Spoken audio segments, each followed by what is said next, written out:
ডিঙি ভাসিয়ে গাঁয়ের দিকেই ফিরছিল কান্তিচরণ। অবসন্ন মুখে ডুরে ডুরে ঢেউ ওঠা জলের দিকে নিষ্পলক দৃষ্টিতে তাকিয়ে আছে সে। হাটে আজও ভালো বিক্রি বাট্টা হয়নি। হাতে পয়সা বলতে আর তেমন কিছুই বাকি নেই। তার ওপর আজ নৌকা থেকে মাল নিয়ে নামার সময়ও বেশ কিছু মিষ্টির হাঁড়ি পড়ে ভেঙেছে।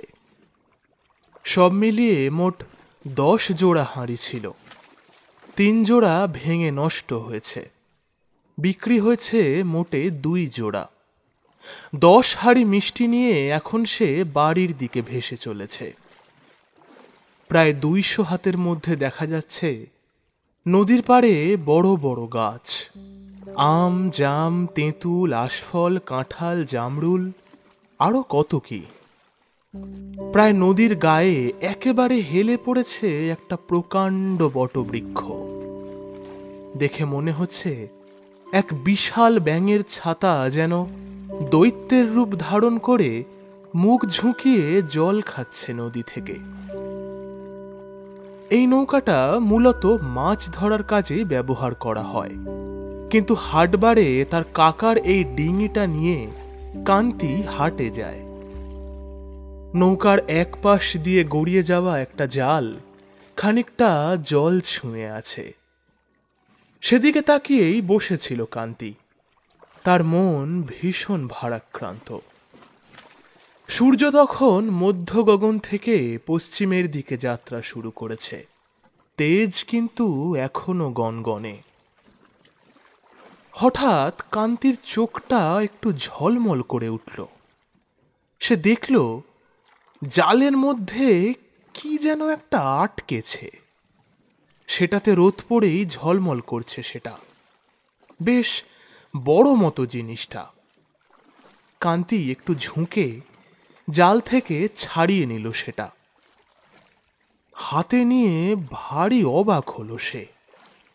একটা চ্যাপ্টা কাঠের কাঠামোর ওপর স্বর্ণনির্মিত কোনো ধাতুর ন্যায় তৈরি একটা প্রকাণ্ড দেবী মূর্তির ছাঁচ। প্রায় অর্ধেক হাত লম্বাই কাঠামোটা। বেশ মজবুত কাঠ, বেশ ওজন। কাঠামোটি একটি চ্যাপ্টা বাক্সের মতো। ভেতরটা বোধহয় ফাঁপা, তাই এত ওজন হওয়া সত্ত্বেও সহজেই জলে ভেসে থাকতে পারে। সমস্তটা মিলিয়ে বেশ সুন্দর জিনিসটি। আর এটা যদি সোনাই হয় তবে বিক্রি করে অনেক টাকা পাওয়া যেতে পারে। মনটা আগের থেকে একটু শান্ত হলো। একটা চটের থলেতে ভরে নিল সে। ঠাকুর তবে এইবার মুখ তুলে চাইল। আজ বিকেলেই শ্যাকরার কাছে নিয়ে যাবে ঠিক করেছে। দেখতে দেখতে মহেশতলার ঘাটও এসে পড়ল। এই গাঁয়েই থাকে কান্তি। সে একা মানুষ। বাপ মা গত হয়েছেন বেশ কয়েক বছর আগেই।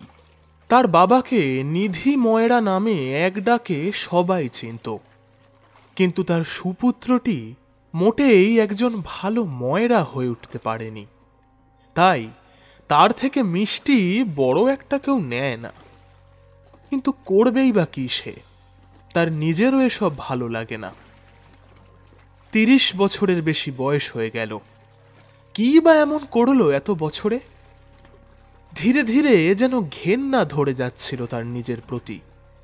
এই মূর্তিটা পাওয়ার পর থেকে যেন তার প্রাণে একটু জল এসেছে। মনে হচ্ছে এটা বেচে বেশ কিছু টাকা সে পাবেই পাবে। সব গুছিয়ে রেখে ঘরের দাওয়াতে সেই মূর্তিটি দেয়ালে ঠেস দিয়ে রাখল। থলেটা ভিজে গেছে। টালির চালে সেটা শুকোতে দিয়ে হাত পা ধুতে চলে গেল কুয়োতলার দিকে।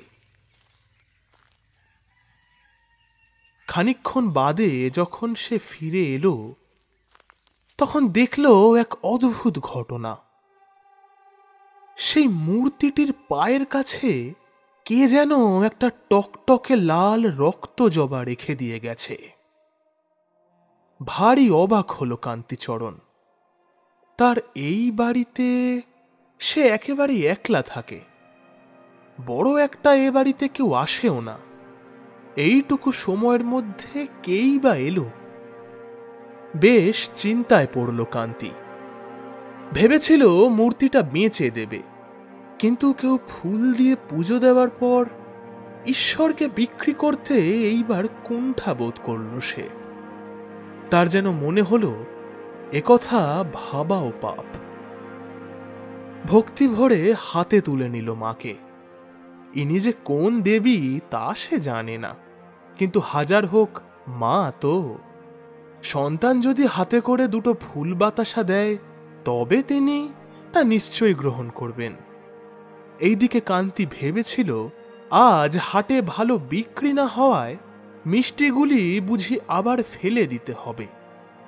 কিন্তু এখন সে ঠিক করল নিজের জন্য খানিকটা দই বাঁচিয়ে রেখে বাকি সব মিষ্টিগুলোই মায়ের পায়ে অর্পণ করবে সে। মাকে সে রাজভোগ খাইয়ে গৃহে আসন পেতে বসাবে, রোজ ফুল জল দেবে।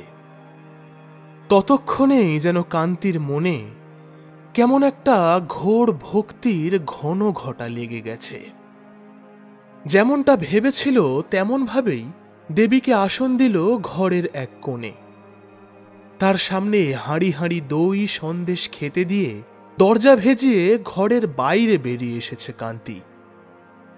হোঁচটটা লাগলো তখন, যখন খানিকক্ষণ পর ঘরের ভেতর ঢুকল সে। বিস্ময়ের দৃষ্টিতে কান্তি দেখল কোনো হাঁড়িতেই আর এতটুকু মিষ্টি অবশিষ্ট নেই। অবাক চোখে তাকালো মাতৃমূর্তির দিকে। সে কিন্তু আগের মতোই মূর্তিমতী। কান্তি ভাবল, কেউ কি গোপনে তার বাড়ির আশেপাশে ঘাপটি মেরে আছে? তখন সেই জবা ফুল দেওয়ার বিষয়টার সাথে কি এই মিষ্টি উধাও হয়ে যাওয়ার ঘটনাটার কোনো যোগসূত্র আছে?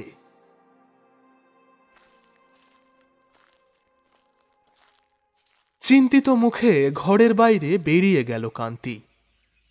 মূর্তির কাঠামো থেকে তখনও জল চুইয়ে আসনটাকে অল্প অল্প ভিজিয়ে দিচ্ছে।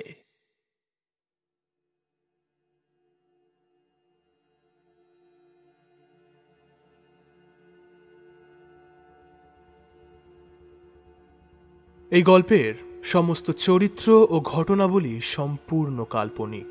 বাস্তবের সাথে কোনো মিল থেকে থাকলে তা সম্পূর্ণ অনিচ্ছাকৃত ও কাকতালীয়।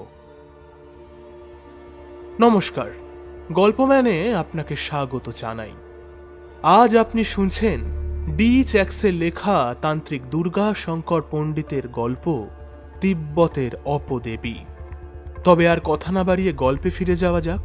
গল্পের লেখক, গল্প পাঠ, সমস্ত পরিকল্পনা, অডিও রূপান্তর, আবহ সৃজন, শব্দ প্রক্ষেপণ, সম্পাদনা, পরিচালনা ও পোস্টার ডিজাইনে আমি ডি চ্যাক্স। শুনছেন তান্ত্রিক দুর্গা শঙ্কর পণ্ডিতের গল্প তিব্বতের অপদেবী।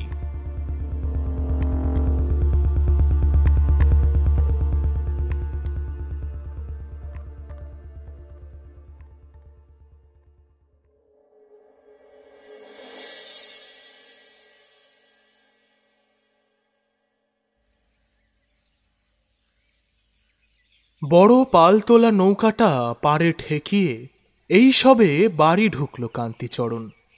সেই ঘটনার পর কেটে গেছে গোটা একটা বছর। এই এক বছরে কান্তি অনেক টাকা উপার্জন করেছে। সে এখন এই মহেশতলা গাঁয়ের একজন বেশ ধনী ব্যক্তি। যে কান্তির আগে নৌকা ধার করতে হতো, তার নিজের এখন 15টা বড় বড় জাহাজি গড়নের নৌকা। ঘেঁষ চুনের গাঁথুনি দিয়ে পাকা ঘর তুলেছে। সবকিছু বেশ সচ্ছলই বলা চলে। তবে এইবার একটা ঘরণীর প্রয়োজন। বিয়েটা সেরে ফেলার সময় এসেই গেল। সেই ব্যবস্থা করেই কিছুক্ষণ আগে বাড়ি ফিরল কান্তি। যতীন ঘটককে বলেই রেখেছিল উদয়পুরের বীরেন ঘোষের কন্যা মাধবীর সাথে আজ তার পাকা কথা হয়ে গেল। মনটা বেশ ফুরফুরেই আছে কান্তির। সে জানে এই সব হয়েছে মায়ের জন্য। এই 1 বছরে প্রতিদিনই মাকে নিজের হাতে বানানো নানান মিষ্টি প্রসাদে দিয়ে এসেছে কান্তি। রোজই সেই মিষ্টি খেয়ে নেয় মা। আর মা যতই প্রসাদ গ্রহণ করে ততই যেন ধন ঐশ্বর্য বাড়তে থাকে কান্তিচরণের। হিসেব করে দেখলে বোঝা যাবে এই 1 বছরে প্রতিদিনই কিছু না কিছু প্রাপ্তি ঘটেছে কান্তির। আর তার জেরেই এত প্রতিপত্তি বেড়েছে ওর। তার মনটা একটু খারাপ হয়ে গেছিল। মা বাবা যদি বেঁচে থাকতেন তবে আজ কত সুখী না হতেন তারা। একটা দীর্ঘশ্বাস। সে ঠিক করেছে মায়ের মূর্তিটিকে মাটিতে পাতা আসন থেকে তুলে নতুন ঠাকুর ঘরে স্থান দেবে। সেখানে জায়গাটাও বেশি। বাড়ির অন্যান্য 2টি পুরানো ঘর ভেঙে নতুন দেওয়াল তুললেও যেহেতু এই ঘরে মা আছেন সেহেতু এই ঘরখানায় এখনো হাত দেয়নি কান্তি। নতুন ঠাকুর ঘরে মাকে তুলে তারপর এই ঘর ভাঙা পড়বে। সেই হিসেব করেই যথাসময় স্নান সেরে মাকে হাতে তুলে নিতে গিয়েই বিপত্তিটা দেখা দিল।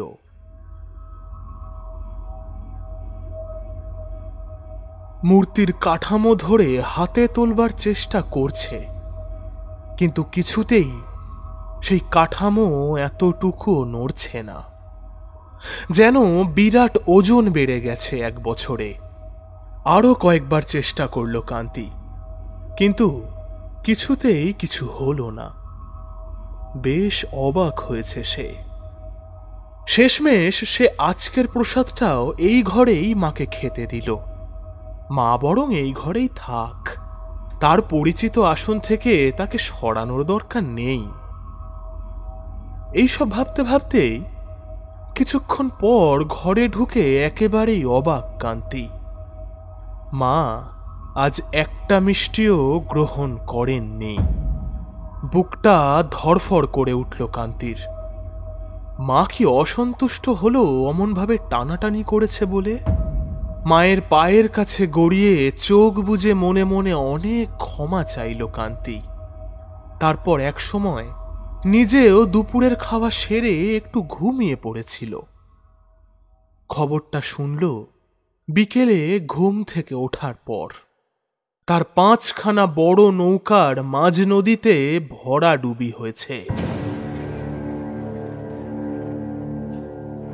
কান্তির মাথায় যেন বাজ পড়ল। গত 3 মাস আগে যে নতুন নৌকাগুলি খরিদ করা হয়েছিল সেইগুলোই ডুবেছে।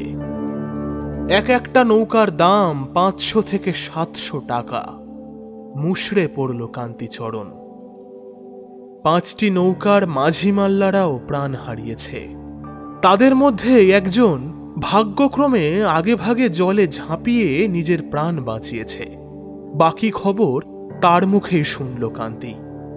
কাঁপা কাঁপা গলায় কাশি মাঝি বলল, বাবা ঠাকুর, এতদিন ধরে গাঙে দাঁড় বাইছি, কিন্তু এমন জিনিস কখনো দেখিনি হুজুর। লম্বালম্বি ভাবে এক সারিতে এগিয়ে যাচ্ছিল নৌকাগুলি। আমি একেবারে প্রথম নৌকোতে ছিলাম যেমন থাকি। হঠাৎ দেখি সারির একেবারে শেষের নৌকাটা যেন হরফর করে জলে ঢুকে যাচ্ছে। জলে ঢেউ থাকলে এমনটা কখনো কখনো হয়, কিন্তু বিশ্বাস করবেন না হুজুর, এমন ভাবে জলজ্যান্ত 5-5টি ধাঙরের মতো নৌকো দেখতে দেখতে দেখতে দেখতে চোখের সামনে তলিয়ে গেল। প্রতিবারের মতো এবারেও যাত্রা শুরু করার আগে ভালো করে নৌকো পরীক্ষা করেছিলাম। কোনো গলদ ছিল না হুজুর, কিন্তু কিন্তু এমন ঘটনা যে কি করে ঘটল তা ভাবনার অতীত। আর শুনতে ইচ্ছা করছিল না কান্তির। হাতের ইশারায় কাশিকে থামিয়ে তখনের মতো যেতে বলল। কাশি মাঝি একটা পেন নাম ঠুকে বাড়ি থেকে প্রস্থান করে। কান্তি পড়ল মহা চিন্তায়। গালে হাত দিয়ে পৈঠার ওপর বসে বসে আকাশ পাতাল ভাবতে থাকল। 2 সপ্তাহ পর তার বিয়ে, আর তার আগে আগে এমন একটা ঘটনা ঘটে গেল।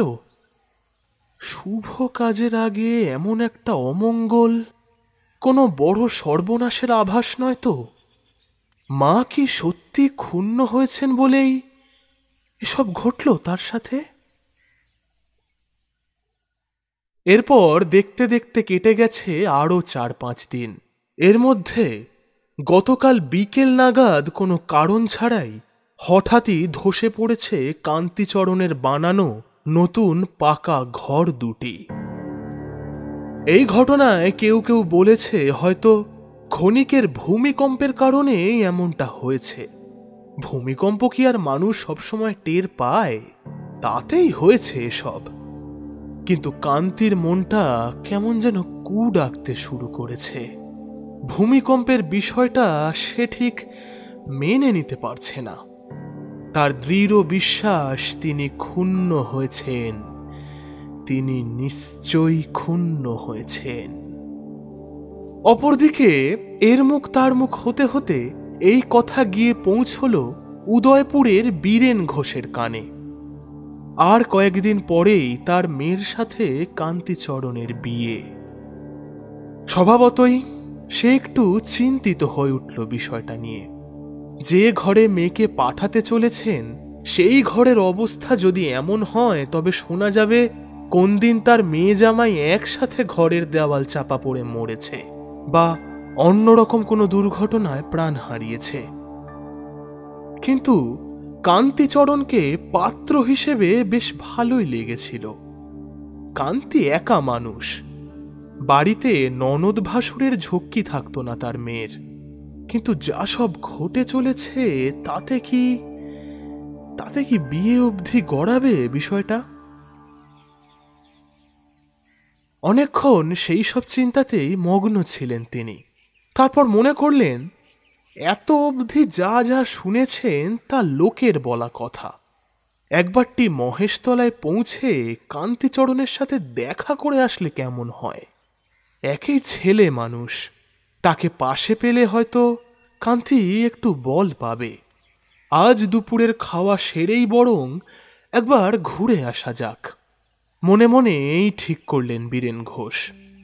এবং ভেবে রাখলেন কান্তির যদি ওই বাড়িতে বিশেষ অসুবিধে হয় তবে তাকে কয়েকদিনের জন্য উদয়পুরে এনে রাখবেন। এখানে তাকে দেখার লোক থাকবে অনেক। ওখানে তো একেবারে একা হাতে সব করতে হয়, চাকর বাকরদের ওপর আর কাহাতক ছেড়ে দেওয়া যায়? এখানে যত্ন আত্মি পেয়ে মানসিক অবস্থা ঠিক হলে একেবারে বিয়ে দিয়ে তারপর মেয়ে জামাইকে ঘরে পাঠাবে। এই ঠিক করে কুয়োতলার দিকে স্নান সারতে চলে গেলেন বীরেনবাবু। কিন্তু মানুষ যত সহজভাবে সবকিছু ভেবে রাখে, ততটা সহজভাবে সবকিছু একদম ঠিক ঠিক কাটায় কাটায় ঘটে কি? আর অপ্রত্যাশিত ঘটনাগুলোই এক গভীর দাগ রেখে যায় মস্তিষ্কের স্মৃতি সঞ্চয় করে রাখার কুঠুরিতে।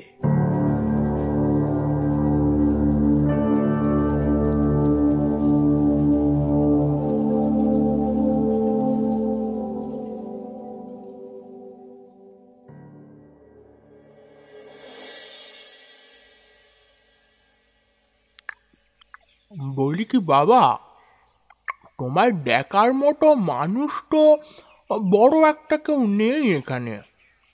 তুমি বরং আমার সাথে উদয়পুর চলো, বুঝলে? পাকা কথা তো হয়েই আছে। একেবারে শুভ কাজটা শেষ করেই বউ নিয়ে বাড়ি ঢুকবে না হয়, কি বলো? ঘণ্টা 2 হলো বীরেনবাবু মহেশতলা গাঁয়ে কান্তির বাড়িতে এসেছেন। তিনি এসে শুনলেন শুধু নৌকো আর ঘরের দেওয়ালি নয়, গতকাল রাতে নাকি ঘটে গেছে আরও এক সাংঘাতিক ঘটনা।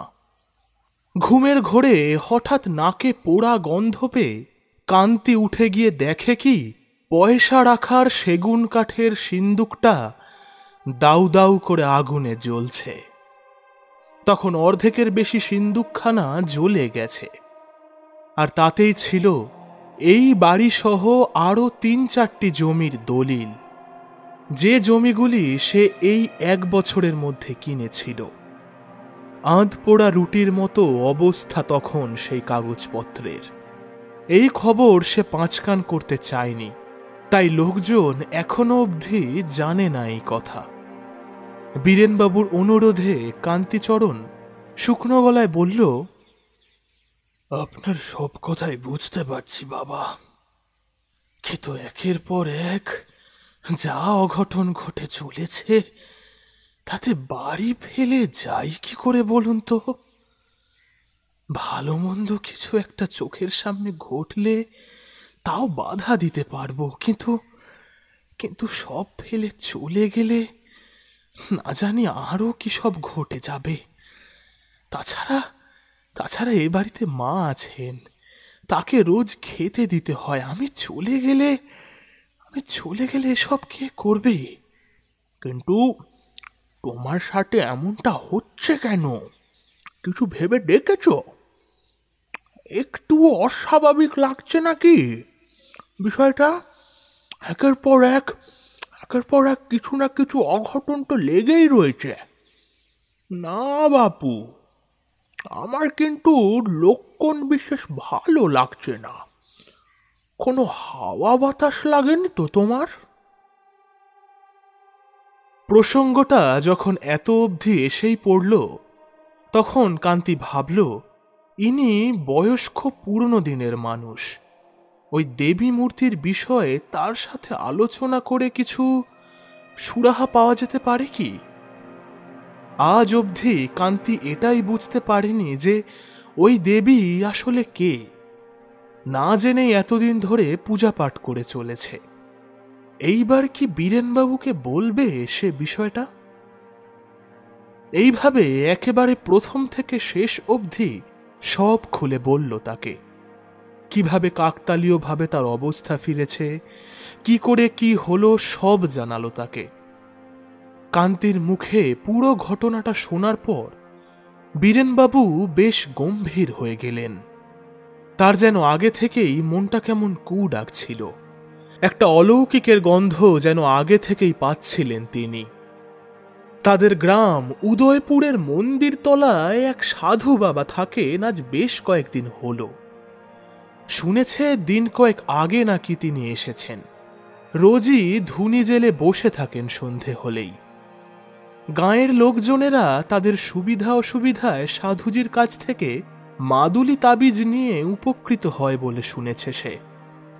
তার কাছে একবার গিয়ে সবটা খুলে বললে তিনি কিছু করতে পারবেন কি? বীরেনবাবু আজকের মতো উঠে পড়লেন। মেয়ের বাপ হিসেবে তার একটা দায়িত্ব থেকেই যায়। এখনো সময় আছে। সব যদি ঠিক ঠিক মিটে যায় তবে মেয়ের বিয়েটা হয়তো আটকাবে না। আজই উদয়পুর পৌঁছে মন্দির তলায় যাবে সে। মনে মনে এই ঠিক করেই কান্তিচরণের বাড়ি থেকে রওনা দিল সে। যাওয়ার আগে কান্তি পা ছুঁয়ে প্রণাম করল তাকে। তার মাথায় সস্নেহে হাত রেখে বীরেনবাবু বললেন, আহা, মঙ্গল হোক বাবা। ভগবান তোমায় 2 হাত ভরে আশীর্বাদ করুন। চলি, হ্যাঁ?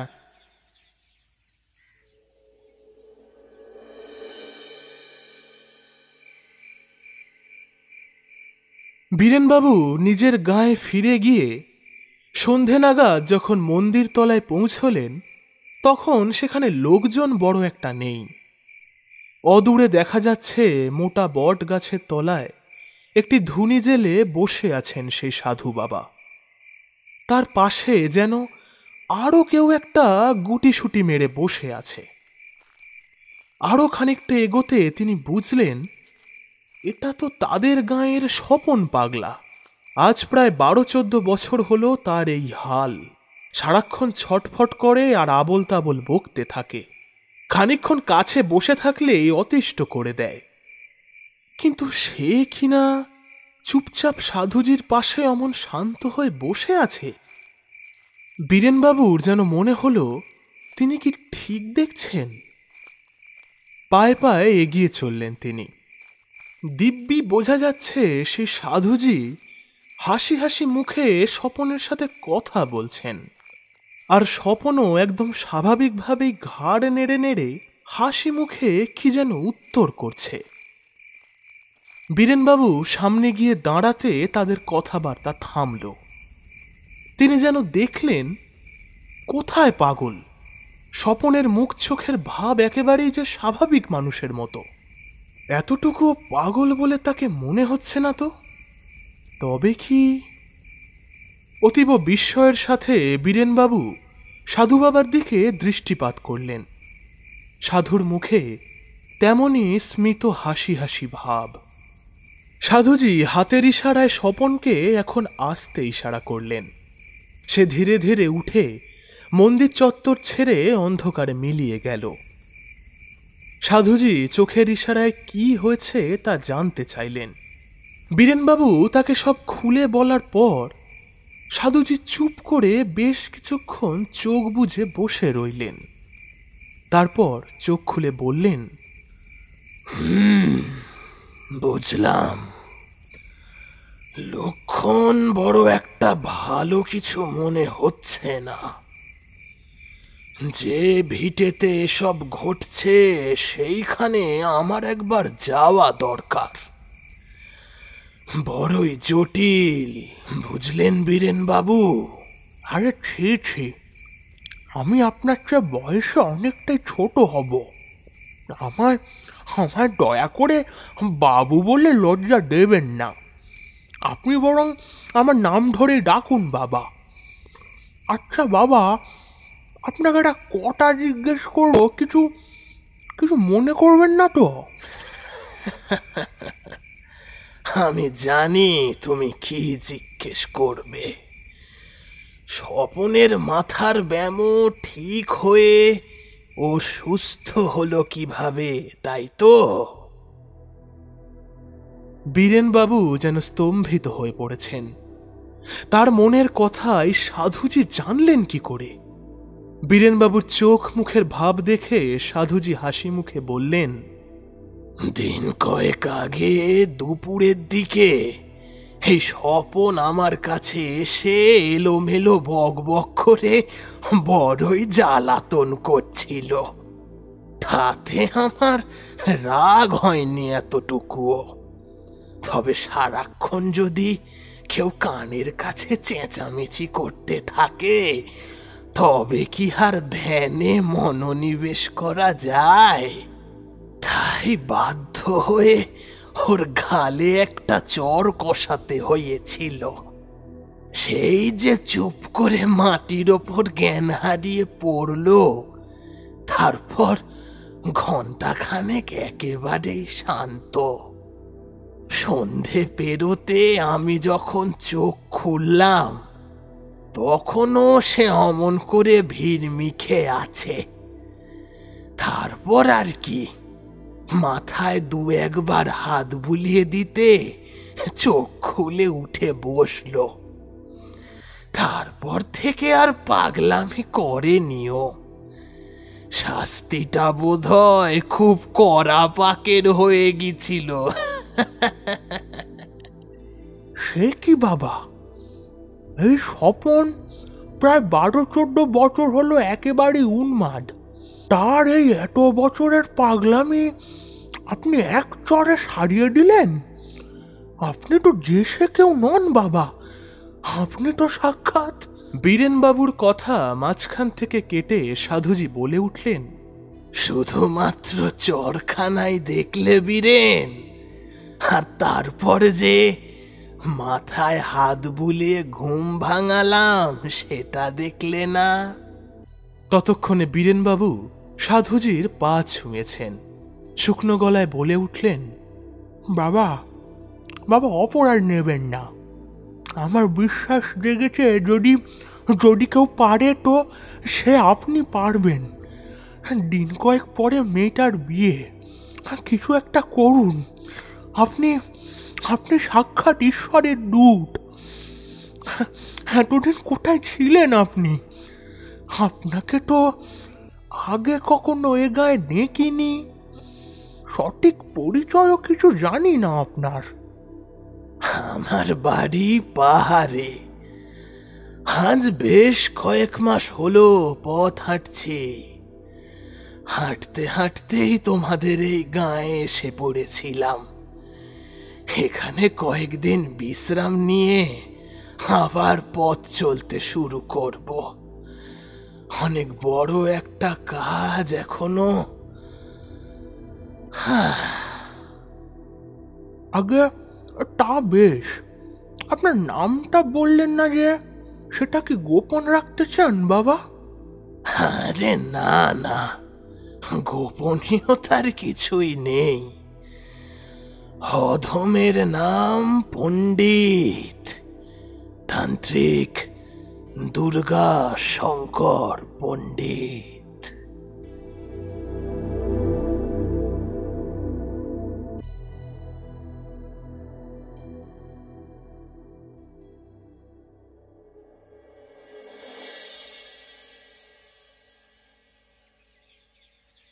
পরদিন সকাল সকাল নৌকা ভাসিয়ে বীরেনবাবু দুর্গাশঙ্করকে নিয়ে হাজির হলেন মহেশতলা গাঁয়ে কান্তিচরণের বাড়িতে। ভিটেতে পা দিয়েই খটকা লাগলো তান্ত্রিকের। সে কি ঠিক দেখছে?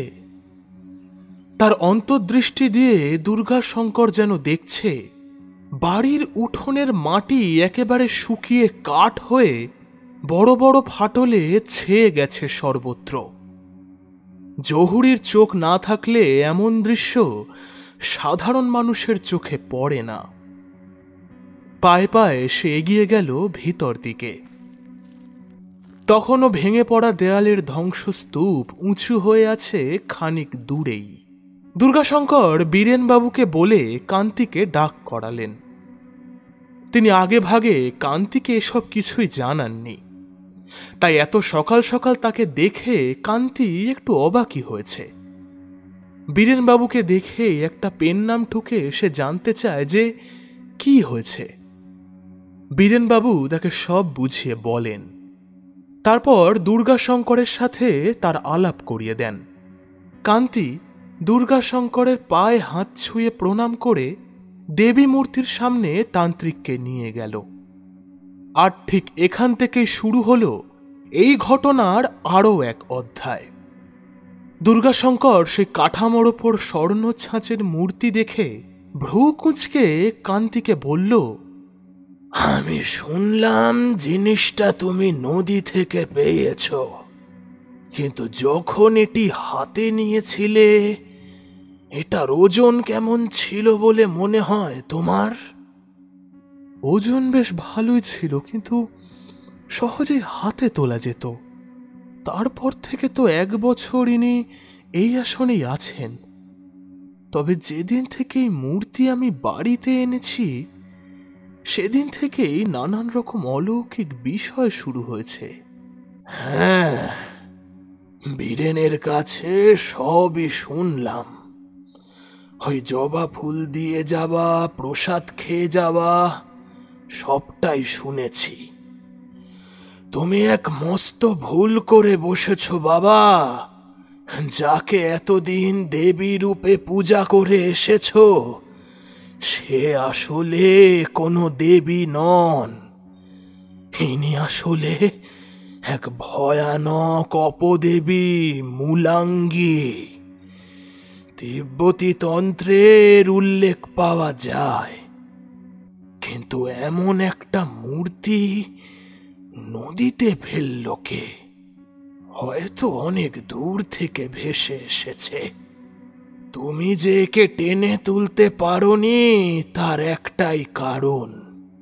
এখনই একটা কাটারি নিয়ে এসো দেখি, বিপদের মূলে একটু ঘা দিতে হবে। কান্তিচরণ তৎক্ষণাৎ একটা কাটারি এনে দিল তান্ত্রিককে। এইবার তিনি যা খেল দেখালেন তা দেখে বীরেনবাবু ও কান্তি দুজনেই মহা অবাক। হাতে করে কাটারিখানা নিয়ে দুর্গাশঙ্কর এগিয়ে গেল সেই মূর্তির দিকে। মাটির ওপর বসে হাতের কাটারিটা দিয়ে ধীরে ধীরে গোল করে মূর্তির আসনের আশপাশের মাটি খুঁড়তে থাকলেন। কিছুটা মাটি খোঁড়ার পরই দেখা গেল সেই জিনিস। ঠিক মূর্তির কাঠামো থেকে একটা মোটা শিকড় কাপড়ের আসন ফুঁড়ে মাটি ভেদ করে সেদিয়ে গেছে অনেকটা গভীরে। আর সেই জন্যই কাঠামোটা এতটুকু নাড়ানো যাচ্ছে না, যেন কোনো মহাপ্রাচীন বটবৃক্ষ মাটি কামড়ে দাঁড়িয়ে আছে শতাধিক বছর ধরে। এই দৃশ্য যেন কান্তিচরণ এবং বীরেনবাবুকে মহা আতঙ্কিত করে তুলেছে। দুর্গাশঙ্কর বলে উঠল, টানা 1 বছর ধরে খাবার ও জল পেয়ে পেয়ে এই অবস্থা হয়েছে, কিন্তু ব্যাঘাত পেতেই ইনি কান্তির ওপর রুষ্ট হয়েছেন। ইনি যদি রুষ্ট নাও হতেন তবেও ঠিক 1.5 বছরের মাথায়। এখন সেসব থাক, আজ আর কিছুই করা যাবে না। আজকের রাতটা আমি এই ভিটেতেই থাকতে চাই। কালকের আগে কিছুই করতে পারবো না। আপাতত একে আর জল বাতাসা একেবারেই দিও না হে। ইনি মহা ধ্বংসকারিণী অপদেবী। একবার যখন এর কোপে পড়েছ তখন এ কিন্তু ছেড়ে কথা বলবে না।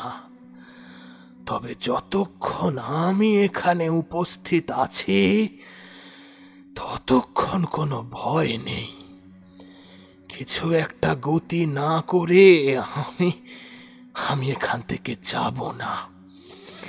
আপাতত সবকিছু এমনই থাক, আর এই ঘরে কাউকে প্রবেশ করতে দিও না, এমনকি তুমিও না।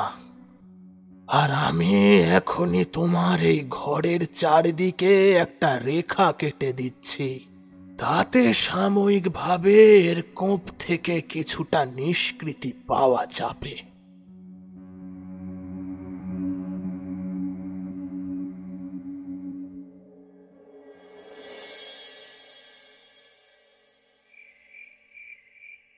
সেই দিন পুরো দিনটা কেটে গিয়ে পরদিন সারা সকাল কাটার পর সন্ধে হয়ে এসেছে। কান্তিচরণের বাড়ির উঠোনের মাঝে একটা খড়ের একচালা দাঁড় করিয়ে তার নিচেই বসেছিল তান্ত্রিক দুর্গাশঙ্কর পণ্ডিত।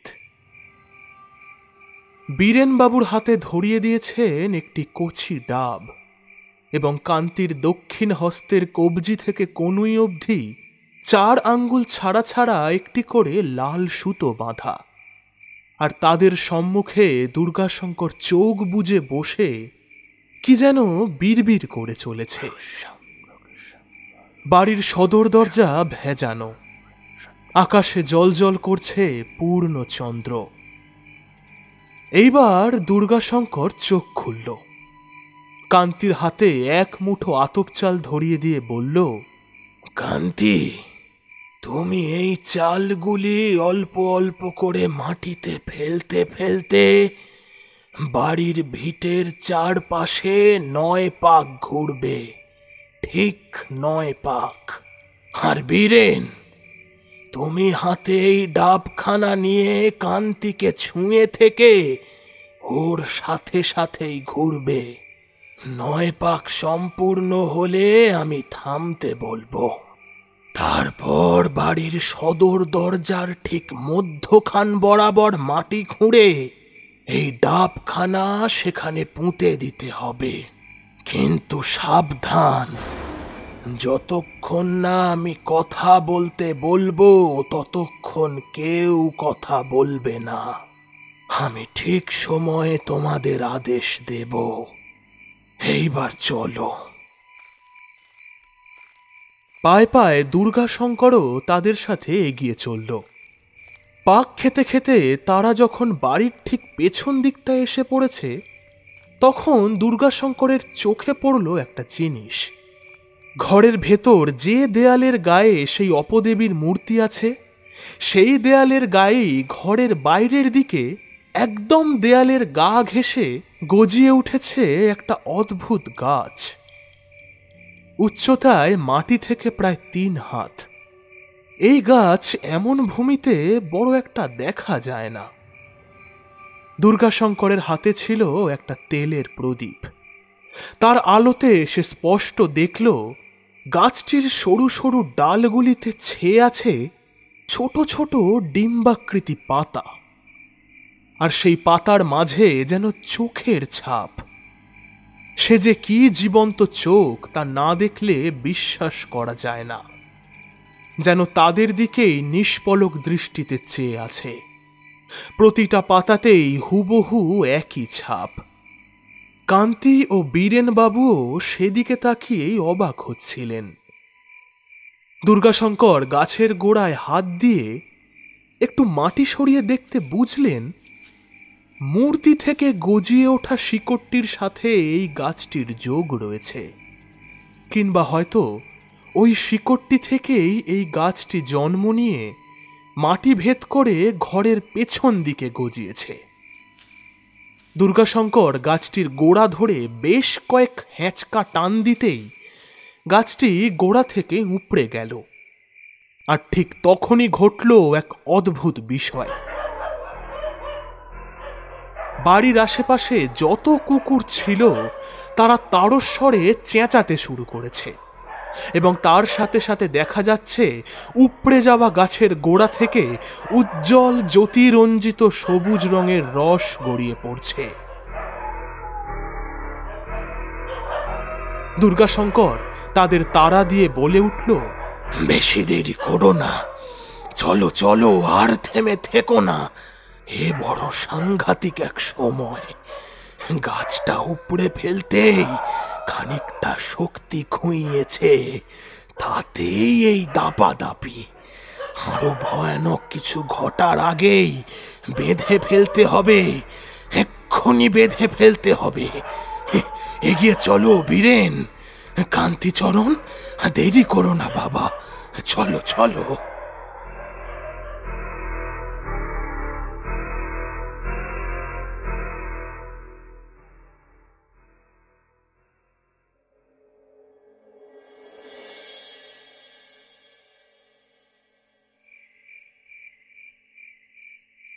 নয় পাক শেষ করে সদর দরজায় ডাব পুঁতে দেওয়ার পর দুর্গাশঙ্কর বলল, বীরেন, তুমি কান্তিকে সাথে করে এখনই নৌকা নিয়ে রওনা দাও উদয়পুরে।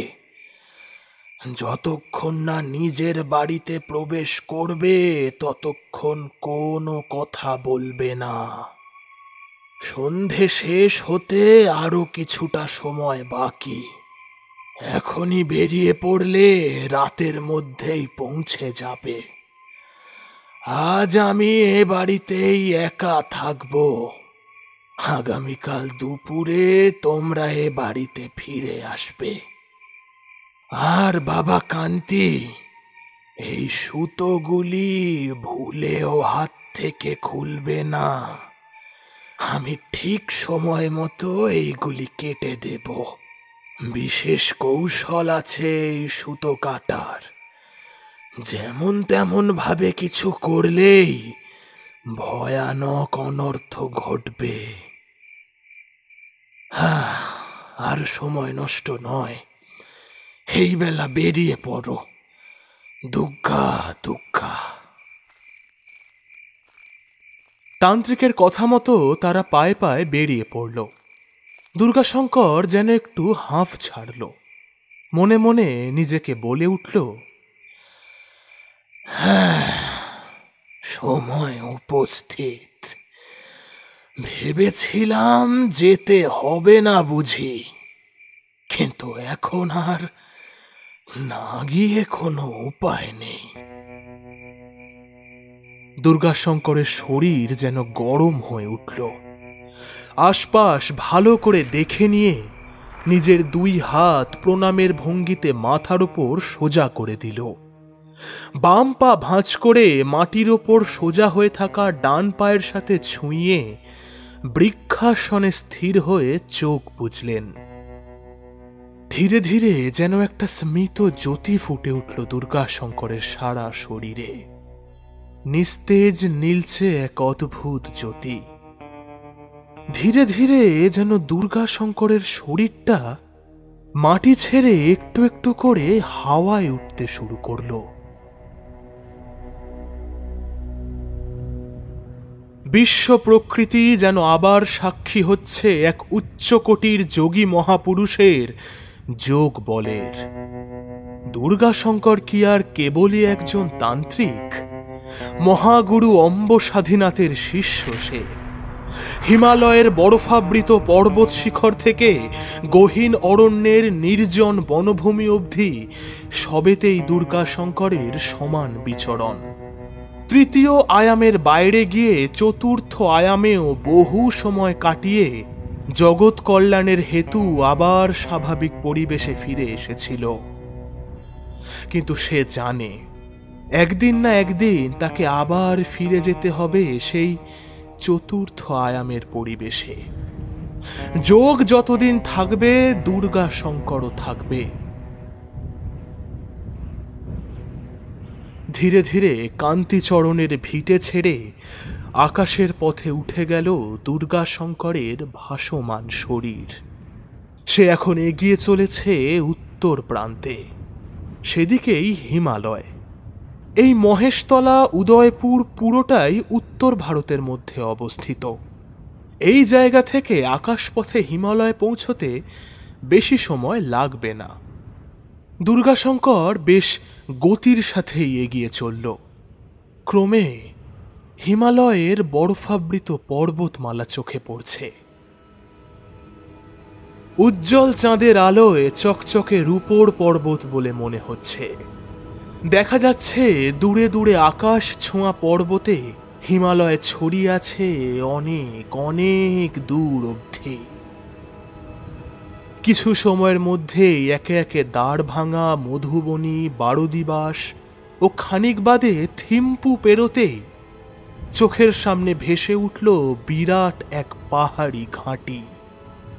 চাঁদের আলোয় হিম আচ্ছাদিত পাহাড়ি এলাকা দেখে মনের মধ্যে একটা আতঙ্কের অনুভূতি হয়। সম্মুখে ক্রোশের পর ক্রোশ বরফে ঢাকা ঘাঁটি। মাটি থেকে আকাশ ছুঁয়ে থাকা ওই পর্বত শিখরগুলি আসলেই হৃদয় একটা শিহরণ সৃষ্টি করে। সে পথ পেছনে ফেলে হাওয়ায় ভেসে চলেছে মহাযোগী সিদ্ধতান্ত্রিক দুর্গাশঙ্কর পণ্ডিত। সে জানে অনতি দূরেই যে পাহাড়ি ঘাঁটি দেখা যাচ্ছে সেটা পেরিয়ে পাহাড়ের ওপারে গেলেই একটা উপত্যকার হদিশ পাওয়া যাবে। সেখানেই অবস্থিত এক অতীব জাগ্রত প্রাচীন তন্ত্রের ঘাঁটি। বিগত 100 বছর আগেও এই স্থানে অতীব ভয়ানক সব জাগ্রত, উন্মত্ত, উগ্র যত তাবর তাবর কাপালিক ও তান্ত্রিকদের ঘাঁটি ছিল। এক বিরাট গুপ্ত সাধন কেন্দ্র। নরবলি থেকে সব সাধনা, গূঢ়তন্ত্রের সমস্ত রকম ক্রিয়াকলাপই এখানে অনুষ্ঠিত হতো। সেই মহাজাগ্রত নাগচণ্ডী মঠ। দুর্গাশঙ্কর পাহাড় পেরিয়ে একেবারেই কাছাকাছি এসে পড়েছে। চারিদিক একেবারে খাঁ খাঁ করছে। বাতাবরণে এক অবুঝ ভাব বিরাজমান। দাঁড়িয়ে আছে ইতিহাস প্রসিদ্ধ কাপালিক সম্প্রদায়ের মুখ সাক্ষী নাগচণ্ডী মঠ। সচল থাকাকালীন তুফানি কঠোর দাপট ও তামসিক তন্ত্র সাধনার জাগ্রত প্রতীক সেই নাগচণ্ডী মঠ। কিন্তু আজ কেবল ধ্বংসাবশেষ হয়ে ভয়ানক অতীতের স্মৃতি নিয়ে দাঁড়িয়ে আছে। তবে এখনো দেখা যাচ্ছে যথেষ্ট বড়ই আছে সেটি। বিশাল অঙ্গনের চারিপাশে ছোট ছোট সাধনা কক্ষ, মাঝখানে উঁচু বেদি, সেই বেদির ওপরে প্রায় 12 হাত উচ্চতার এক তান্ত্রিক দেবীর পাষাণ বিগ্রহ দাঁড়িয়ে আছে। অতি আকর্ষণীয় কিন্তু ভয়ানক তার রূপ। দেবীর মুখটি 10মুখী ফণাধারী সর্পাকৃতির, গলায় নাগমালা ও নরমুণ্ডমালা। ইনি হলেন দেবী নাগচণ্ডী। মালা দুটি জানু অবধি ঝুলে রয়েছে। দেবীর এক পা একটি নগ্ন পুরুষের ওপর ও অপর পা একটি নগ্ন নারীর ওপর দিয়ে দেবী দাঁড়িয়ে আছেন। দেবী মূর্তির ঠিক নিচেই তন্ত্র শক্তির প্রতীক হাঁকিনী, ডাকিনী ও শাঁকিনীর পাষাণ মূর্তি। তার থেকে কিছুটা সামনেই বলি দেওয়ার কাষ্ঠটি এখনো সোজা দাঁড়িয়ে আছে। সমগ্র মঠ সম্পূর্ণ নিশ্চুপ ও নিস্তব্ধ। লাল পাথর দ্বারা নির্মিত দুর্গের ন্যায় মঠের ধুলোয় ভরা সিঁড়িতে পা রাখল দুর্গাশঙ্কর।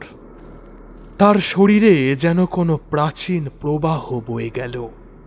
সে জানে বহু বছর এখানে কোনো জনপ্রাণীর পা পড়েনি, তবুও এখনো সেই তেজ আগের মতোই অটুট আছে। মঠের ভাঙা চোরা জীর্ণ আঙিনা দিয়ে হাঁটতে হাঁটতে দুর্গাশঙ্কর যেন কত প্রাচীন সময়ের সব স্মৃতিকে আবার জীবন্ত হয়ে চলমান রূপে ঘটে যেতে দেখছে। এই মঠে কত স্মৃতি না আছে, ভয়ানক কত ক্রিয়া, কত সাধনা, কত নিশিযাপন, কত উপবাস। বুকটা এক মুহূর্তের জন্য দগ্ধে যাচ্ছে মনে হলো। সেসব কত জীবন্ত অতীত। একটা বিবশ ভাবে বয়ে আসা হাওয়ায় সামনের অন্ধকারে তাকাতেই মনে হলো যেন রক্তাম্বর পরনে কেউ একটা এগিয়ে আসছে। তার পায়ে খড়ম, গলায় রুদ্রাক্ষের মালা ও কপালে একটি সিঁদুরের বড় গোল টিপ, সাথে জটা জুটো। সে যেন ক্রমশ সামনে এগিয়ে এসে অতীতের কালো পর্দা ধরে এক মোক্ষম টান দিয়ে চোখ ধাঁধিয়ে দেবে। কিন্তু দুর্গাশঙ্করের মানসিক জোর অত্যন্ত দৃঢ় হওয়ায় সমস্ত কিছুই ধোঁয়ার মতো মিলিয়ে গেল। তিব্বত অঞ্চলে এমন আরও বেশ কিছু মঠ আছে যা এমনই অতীব দুর্গম ও থমথমে ভয়াবহ, কিন্তু এখনো সেইগুলি সূক্ষ্ম শরীরধারী সাধকদের সাধন ও উপাসনা স্থল। এইসব প্রাচীন মঠগুলিতে এখনো অনেক সূক্ষ্ম দেহধারী সাধকেরা নেমে আসেন, সাধনা করে আবার মিলিয়ে যায়। মহাসিদ্ধির অধিকারী না হলে তাদের চোখে দেখা যায় না, কিন্তু খানিকক্ষণ আগে যাকে আচ্ছন্নতার মধ্যে দেখল দুর্গাশঙ্কর, সেটা অন্য কেউ নয়, তার নিজেরই শতাধিক পুরানো অতীত জন্ম। একটা দীর্ঘশ্বাস ফেলল দুর্গাশঙ্কর। কোথায় সেই লামা রিনপোছে, কোথায় সেই খেপাই মা, আর কোথায় বা এই নির্জন মঠে কত একাকী জীবন সে কাটিয়েছিল। লক্ষ্য স্থির ভোগী নয়, যোগী হতে হবে। একজন প্রকৃত যোগী পারেন এমন এক নির্জন স্থানে বর্ষের পর বর্ষ ধরে সাধনা করে যেতে। ততক্ষণে সে এসে পড়েছে সেই বেদির সামনে, যেখানে দাঁড়িয়ে আছেন দেবী নাগচণ্ডীর পাষাণ বিগ্রহ। দুর্গাশঙ্কর বেদির ওপর উঠে বিগ্রহের মুখোমুখি হল। তারপর হাঁটু মুড়ে শুয়ে দেবীকে প্রণাম করে উঠে বসল। পদাসনে উপবিষ্ট হয়ে চোখ বুজে মনে মনে ত্রিকাল বীজ পাঠ করতে থাকলেন। মন্ত্র শুরু করার সাথে সাথেই দুর্গাশঙ্করের শরীরে যেন আবার থমথমে প্রবাহ বয়ে উঠল। যে অপদেবী কান্তিচরণের ভিটেতে জেঁকে বসেছে, তার কবল থেকে মুক্তি পাওয়ার এই একটাই রাস্তা আছে। দেবী মূলাঙ্গী কোনো সাধারণ অপদেবী নন, প্রাচীন তিব্বতী বা বৌদ্ধতন্ত্রে বারবার বলা হয়েছে মূলাঙ্গীকে প্রতিষ্ঠা করার পূর্বে তাকে উচ্ছেদ করার কৌশল ও সমস্ত তন্ত্রবিধি সাধককে জানতে হবে, নয়তো মহা অনর্থ অবধারিত। একে প্রতিষ্ঠা করা অতীব সহজ। দেবী মূর্তিকে জলে স্নান করিয়ে আসন দেওয়ার পর লাল ফুল দেবীর পায়ে দিয়ে তাকে কিছু খেতে দিতে হয়, আর সেই খাবার সবার অলক্ষ্যে দেবী গ্রহণ করেন। তবে সাধক যদি দেবীকে স্নান করানোর পর বেশি সময় বিলম্ব করেন, তবে দেবী নিজেই তার পায়ের কাছে একটি লাল টকটকে ফুল রেখে সাধকের দৃষ্টি আকর্ষণ করার চেষ্টা করে। আর একবার দেবী প্রতিষ্ঠিত হয়ে গেলে মূলাঙ্গী দেবী মূল বিস্তার করতে শুরু করে মাটির মধ্যে। সাধক যদি দেবীকে রোজ কিছু না কিছু প্রসাদ দেন, তবে দেবী খুব তুষ্ট থাকেন এবং সাধককে প্রচুর উন্নতি প্রদান করেন। এর সাথে সাথে বেড়ে চলে মাটির তলায় মূলের গভীর বিস্তার। প্রতিষ্ঠা হবার ঠিক ৮ম মাসে সেই মূল থেকে একটি নতুন গাছ জন্ম নেয়। নিয়মিত প্রসাদ পেতে থাকলে গাছটি অতীব দ্রুত বাড়তে থাকে। সেই গাছের পাতায় গোটা গোটা চোখ দেখা যায়। তারপর ঠিক ১৮ মাসের মাথায় সেই চোখগুলি দৃষ্টি পায় এবং তারপর রাতারাতি বেড়ে চলতে থাকে সেই গাছটি। এমন করে দিন এগোবার সাথে সাথে মাটির তলা থেকে সেই মোটা মূল ধীরে ধীরে মাটি ঠেলে ওপরে উঠে আসে। সাথে সাথে প্রতিষ্ঠিত দেবীর বিগ্রহটিকেও নিয়ে উঠতে থাকে। যদি কোনো ঘর বা মন্দিরে একে প্রতিষ্ঠা করা হয়, তবে ৪র্থ বর্ষের মধ্যেই মাটির তলা থেকে মোটা মূল বেরিয়ে এসে আকাশ ছোঁয়া হয়ে উঠতে থাকে। সে মন্দির বা ঘরটিকে মাটি থেকে উপড়ে নিয়ে ধীরে ধীরে উঁচু, আরও উঁচু হয়ে রাক্ষস লোকে পৌঁছবে। কিন্তু এই মূল বিস্তার করার ক্ষণে যদি দেবীর বিগ্রহ প্রতিষ্ঠিত স্থান থেকে সরানোর চেষ্টা করে, তবেই শুরু হয় বিপত্তি। ঠিক যেমন ভুল অজান্তে করে বসেছে কান্তিচরণ, তখনই শুরু হয় দেবীর অভিশাপী শক্তির প্রভাব। কেটে গেল বেশ খানিকটা সময়। দুর্গাশঙ্কর বিড়বিড় করে সেই ত্রিকাল বীজ মন্ত্রের পাঠ তখনও করে চলেছে।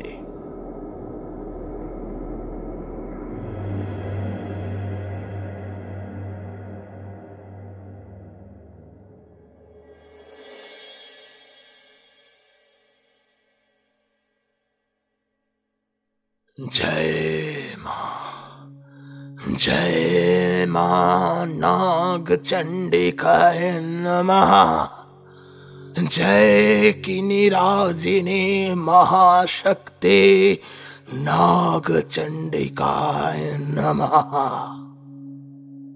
ঘর ঘরে কণ্ঠে বলে উঠল তান্ত্রিক দুর্গা শঙ্কর পণ্ডিত। তার জপ সম্পূর্ণ হয়েছে। দেবী বিগ্রহের সামনে মাটিতে মাথা ছোঁয়ালো সে। তারপর উঠে দাঁড়িয়ে বিগ্রহের মুখোমুখি হতেই যেন মনে হলো দেবীর সেই সর্পদৃষ্টি যেন একেবারেই জীবন্ত। সে চোখে চোখ রাখা যায় না। দুর্গাশঙ্কর কঠিন হাতে দেবীর দক্ষিণ হস্তের খড়গটি হাতে তুলে নিলেন। তারপর ২ হাতে নিষ্ঠার সাথে দেবীর বুকে ও পায়ে ছুঁয়ে নিয়ে নিজের মাথায় ঠেকালেন। এরপর বেদি ছেড়ে নিচে নেমে এগিয়ে চললেন সামনের দিকে। ঠিক সেদিকে দেখা যাচ্ছে একটি সাধন কক্ষ। অন্ধকার জরাজীর্ণ প্রাচীন এক লাল পাথরের ঘর। দুর্গাশঙ্করের গতিবিধি দেখে মনে হলো এ মঠের কোথায় কি আছে সব যেন তার নখদর্পণে। সে এখন যে কক্ষের দিকে এগিয়ে যাচ্ছে, সেখানে আজ থেকে শতাধিক বছর পূর্বে দেবী মূলাঙ্গীকে নিয়ে চর্চা করতেন বৌদ্ধতান্ত্রিক সতীনন্দ ভিক্ষু পায়ে পায়ে সাধন কক্ষে প্রবেশ করল দুর্গাশঙ্কর। তারপর এই দিক ওই দিক দেখতে এক টুকরো ছেঁড়া জীর্ণ লাল কাপড় চোখে পড়ল। সেটাই মাটির থেকে খানিকটা কসরত করে টেনে তুলে সাথে নিয়ে কক্ষের বাইরে বেরিয়ে এলো সে। এখানে যতটুকু করার করা হয়ে গেছে, এইবার কান্তিচরণের বাড়ির পথে ফেরার পালা। মঠাঙ্গনের মাটিতে দাঁড়িয়েই দুর্গাশঙ্কর ভূমি ত্যাগ করল। আবার সে যোগ বলে হাওয়ায় ভাসতে শুরু করেছে। সেই একই পথে কান্তির বাড়ির উদ্দেশ্যে ধেয়ে গেল দুর্গাশঙ্কর। আকাশ পথে পৌঁছতে বেশি সময় লাগল না। ক্রমেই বরফাবৃত পর্বত পেছনে ফেলে ধীরে ধীরে মহেশতলা গাঁয়ের নিকটে এসে পড়ল। কান্তির ভিটেতে সে যখন পা রাখল তখন বেশ খানিকটা রাত হয়ে এসেছে। চাঁদ এখন ঢলে পড়েছে আকাশের কানার দিকে। কান্তিচরণের বাড়ি একেবারে থমথম করছে। চারিদিক অন্ধকার। কেবল অবশিষ্ট ধুনির লাল রঙা জ্বলন্ত কাঠগুলি এখনো লড়াই চালিয়ে যাচ্ছে। দুর্গাশঙ্কর সময় নষ্ট না করে পায়ে পায়ে এগিয়ে চলল ঘরের ভিতরে। ঘরে প্রবেশ করতেই সে বুঝল এই ঘরটা যেন একদম ফাঁকা নয়। কিছু একটা যেন ঘরের ঘনত্বের মধ্যে নিজের বিরাট যোগদান দিয়ে ঘরখানাকে ভরিয়ে রেখেছে। কাঠামোর ওপর স্বর্ণ নির্মিত মূলাঙ্গী দেবীর ছাঁচখানা যেন কটমটে দেখাচ্ছে। হিসেব মতো ঠিক 3 পায়ের মধ্যে দেবীর একেবারে সামনে পৌঁছে মাটির ওপর বসল দুর্গাশঙ্কর। অপরদিকে উদয়পুরের বাড়িতে তখন ঘটে চলেছে এক সাংঘাতিক ঘটনা। কান্তিচরণ যেন ঘণ্টাখানেক আগে থেকে কেমন অদ্ভুত আচরণ শুরু করেছে। বড় বড় গোল চোখ পাকিয়ে গলা থেকে হুঙ্কার ছাড়ছে।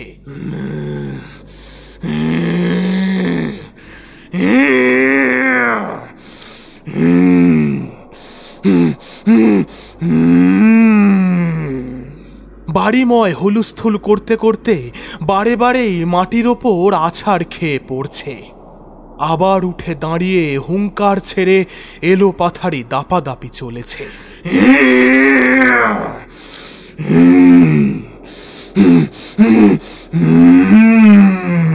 এর মধ্যে বেশ কয়েকবার তার হাতে বাঁধা ওই সুতোগুলি ছিঁড়ে ফেলতে চেষ্টা করেছে সে। কিন্তু আসার সময় দুর্গাশঙ্কর বীরেনবাবুকে নিচু গলায় বলেছিল, আজ রাতটা ওর একটু খেয়াল রেখো বীরেন। রাতের বেলা যদি ভয়ানক কোনো আচরণ শুরু করে তখন ওর সঙ্গ ছাড়া হয়েও না যেন। তোমার কোনো ভয় নেই, ক্ষতি বলতে সে কিছুই করতে পারবে না, কিন্তু সাংঘাতিক ভয়ানক রূপ দেখতে পারো কান্তির। তাতে ভয় করো না যেন। হাতের সুতোগুলি যেন একেবারেই খুলতে না পারে সেদিকে লক্ষ্য রেখো। তারপর থেকে এক মুহূর্তের জন্যেও কান্তির থেকে আলাদা হননি বীরেন।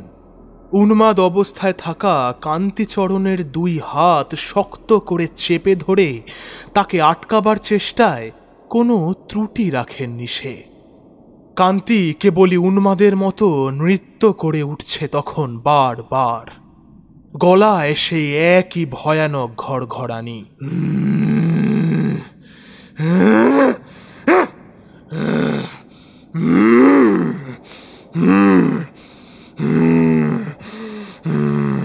বীরেন ভাবল এমন ভাবে ঠিক হবে না। পরক্ষণে একটি গরু বাঁধা দড়ি দিয়ে কান্তির হাত পা শক্ত করে বেঁধে জামরুল গাছে ঠেকিয়ে রাখল তাকে। তখনও কান্তির সেই গনগনে চোখ শান্ত হয়ে যায়নি। অদৃশ্য কোনো কিছুর দিকে তাকিয়ে যেন গড়র গড় শব্দ করেই চলেছে।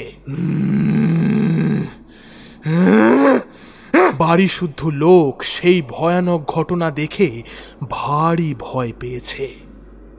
যে ছেলের 2 দিন পর বিয়ে, তার এই অবস্থা। শেষমেশ মেয়েটাকে কি মরার হাতে সঁপে দিতে হবে? কিন্তু বীরেন বাবুর চেষ্টায় কোনো ত্রুটি নেই। বাপ মা মরা ছেলেটার উপর তার যেন কেমন মায়া পড়ে গেছে। তার নিজের ছেলের মতোই কান্তিচরণকে সামলে রেখেছে সে। যদি ভুলবশতও কিছু একটা হয়ে যায়, তবে কি উত্তর দেবেন তান্ত্রিক বাবাজির কাছে? কি উত্তর দেবেন বিধাতার কাছে? একটা নিঃসম্বল ছেলেকে রাতের কয়েকটা ঘন্টাও সামলে রাখতে পারলেন না। বীরেনবাবুর কন্যা তার হবু স্বামীর এই রূপ দেখে অজ্ঞান হয়ে শুয়ে আছে ঘরের পালঙ্কে। ঘরের ওপর জমাট সবুজ বর্ণের ধোঁয়ার গাঢ়ত্ব ক্রমশ বাড়তে থাকল। দুর্গাশঙ্কর তখনও সেই ঘরের মধ্যে দেবীর সামনে বসে চোখ বুজে মন্ত্রপাঠ করে চলেছে। গাছের মূল চেরা গন্ধে ভরে উঠেছে চারদিক। দুর্গাশঙ্কর বুঝেছে সময় উপস্থিত। চোখ খুলে কোলের ওপর থেকে সেই নাগচণ্ডী দেবীর খড়গটি হাতে তুলে কাঠামোর ওপর থেকে নিচ অবধি ছুঁইয়ে নিলেন। কাঠামোর পায়ের কাছে তখনও দেখা যাচ্ছে সেই মঠ থেকে 20 আনা লাল জীর্ণ কাপড় টুকরোটি ধীরে ধীরে পুড়ে যাচ্ছে। এই কাপড় পুড়তে পুড়তেই যা করার করতে হবে। তারপর উঠে দাঁড়িয়ে দুর্গাশঙ্কর বসালো এক কোঁপ। কোঁপটা ঠিক পড়ল দেবী কাঠামোর নিচ থেকে গজিয়ে ওঠা মোটা মূলের মুখে। সঙ্গে সঙ্গে থরথর করে একবার মাটি কেঁপে উঠল যেন। সেই নাগচণ্ডী দেবীর খড়গটিতে নীলচে জ্যোতি ফুটে উঠেছে এখন। চোখের নিমেষে আরো কয়েকটি কোপ বসিয়ে দিল মোটা মূলের ওপর। অন্যদিকে কান্তিচরণ যেন তখন তীব্র ব্যথায় ঝটকা দিয়ে উঠছে।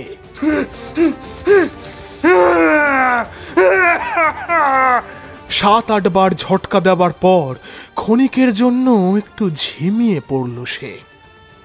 এদিকে দুর্গাশঙ্কর অষ্টম আঘাতটি দেওয়ার পর একটি বিশেষ মন্ত্র মনে মনে পাঠ করে খড়গ উঁচিয়ে মোক্ষম এক কোপ বসিয়ে দিল আবার। আর এদিকে কান্তিচরণ এক তীব্র হুঙ্কারে কাঁপিয়ে দিল আকাশ বাতাস।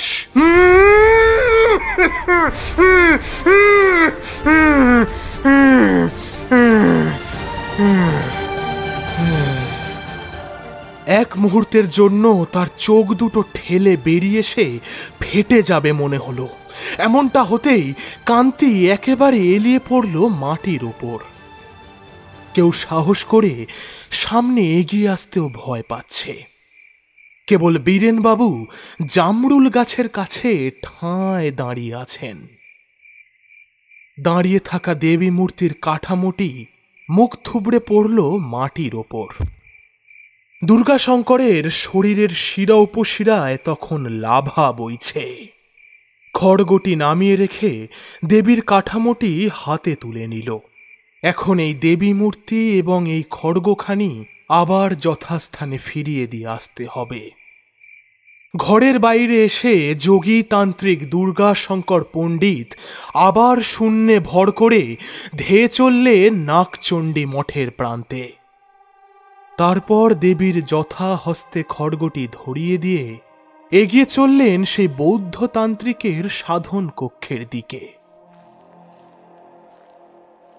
পাথরের বেদির ওপর কাঠামোটি রেখে দিয়ে ঘর ছেড়ে বেরিয়ে এলেন আর মনে মনে বলে উঠলেন, এটা এখানেই থাক। এই নির্জন মঠ এখন পরিত্যক্ত। যেহেতু ইনি ভয়ানক এক অপদেবী, সেহেতু লোকচক্ষুর আড়ালেই থাকুক ইনি। জলে ভাসিয়ে দিলে আবার কে হাতে পাবে, আবার বাঁধবে এক অনর্থ। অনর্থক ভয়টা এখন ধীরে ধীরে সবার কমে এসেছে। কান্তিচরণ অজ্ঞান হয়ে শুয়ে রয়েছে বিছানাতে। বীরেনবাবু বসে আছেন তার মাথার কাছে। ছেলেটা এখন কেমন আছে কে জানে। সেই যে চোখ বন্ধ করেছে এখনো খোলেনি। এমন সময় বীরেনবাবুকে চমকে দিল একটা কণ্ঠস্বর। বীরেন, কোথায় গেলে? সব ঠিক আছে তো? বীরেনবাবু অবাক হয়ে গেলেন। এমন ভোর রাতে তান্ত্রিক বাবাজি এখানে এলেন কেমন করে? পায়ে হেঁটে এসে পৌঁছনো সম্ভব নয়। ভারী আশ্চর্য হয়ে গেলেন তিনি। দুর্গাশঙ্কর মুহূর্তের মধ্যে ঘরে ঢুকে বললেন, কই দেখে কি অবস্থা? ছেলেটা বেঁচে আছে তো?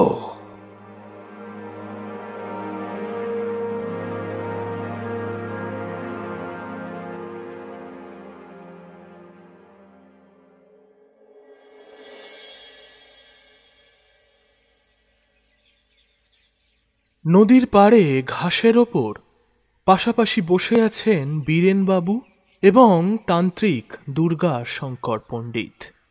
কান্তিচরণ এখন বেশ সুস্থ। বীরেনবাবুর বাড়িতেই সেবা পাচ্ছে সে। বীরেনবাবু এখন আবার আগের স্বাভাবিক ভাবটা ফিরে পেয়েছেন এবং কিছুক্ষণ আগে সে তান্ত্রিক বাবাজির কাছে জানতে চেয়েছিলেন যে কি করে সব ঠিক হয়ে গেল। তারপর থেকেই দুর্গাশঙ্কর কুলু পেটেছে।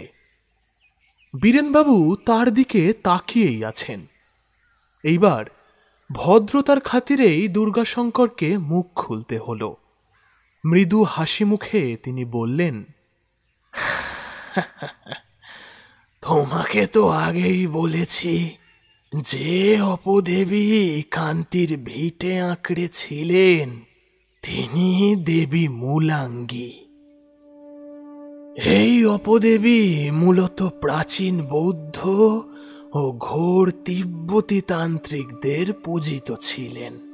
তবে এই দেবীর সাধনা যারা করতেন তাদের আগে করতে হতো দেবী নাগচণ্ডীর সাধনা।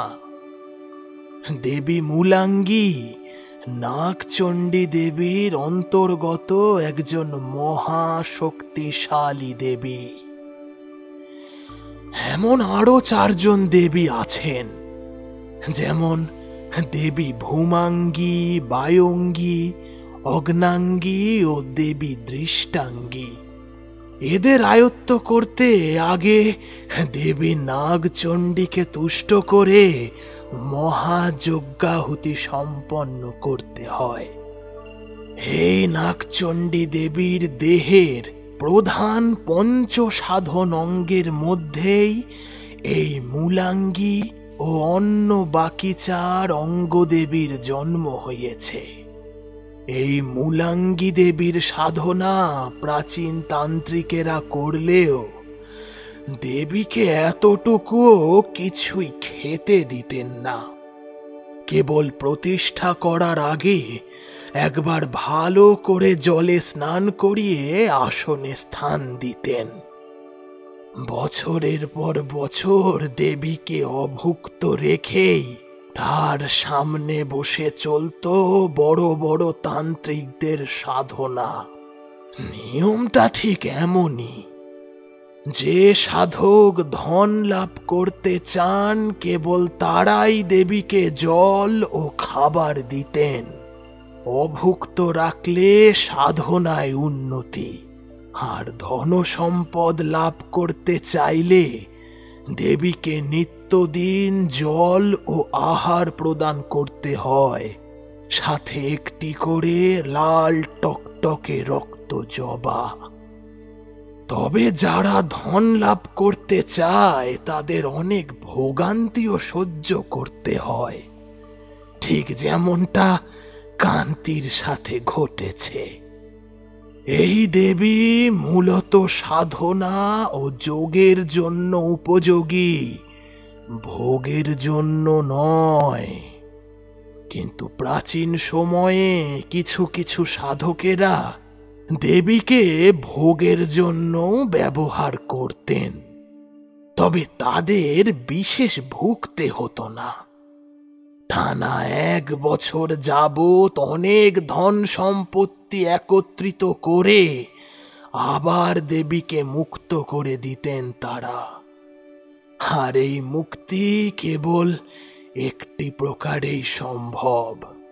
যেহেতু এই অপদেবী নাগচণ্ডী দেবীর অংশ, সেহেতু নাগচণ্ডীর হাতের খড়গ দিয়েই সেই গজিয়ে ওঠা মূলটি বিশেষ কিছু তন্ত্রাধি মন্ত্রাধি প্রয়োগ করে নির্মূল করতে হয়। তখন দেবী মূলাঙ্গী মুক্তি লাভ করেন এবং সাধকও রেহাই পায়। সেই নাগচণ্ডীর খড়গ দিয়েই ওই বিপদের মূলটিতে কোপ দিয়েছি গতকাল রাতে। এখন আর কোনো ভয় নেই।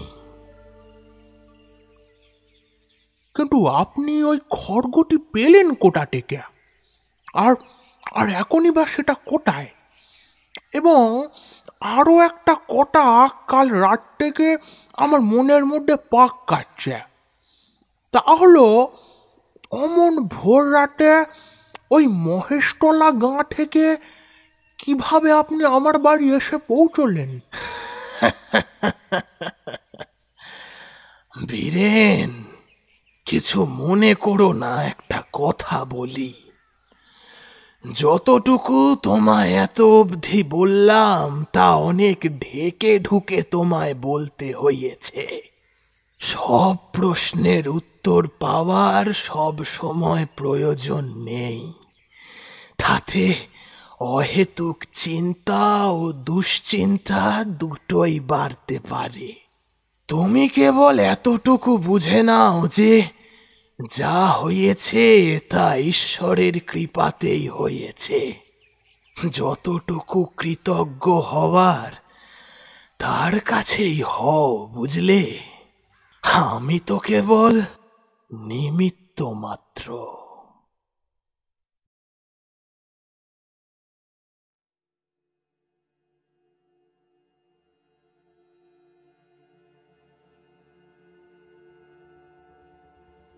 শুনছিলেন তান্ত্রিক দুর্গা শঙ্কর পণ্ডিতের গল্প তিব্বতের অপদেবী। সম্পূর্ণ গল্পটি কেমন লাগলো তা নিশ্চয়ই কমেন্ট করে জানাবেন। আমাদের ফেসবুক পেজ গল্পম্যান ফলো করতে ভুলবেন না। শেষ হলো ডি চ্যাক্সের লেখা তান্ত্রিক দুর্গা শঙ্কর পণ্ডিতের গল্প তিব্বতের অপদেবী। আজকের মতো চলি তবে। সঙ্গে রাখুন, শুনতে থাকুন গল্পম্যান।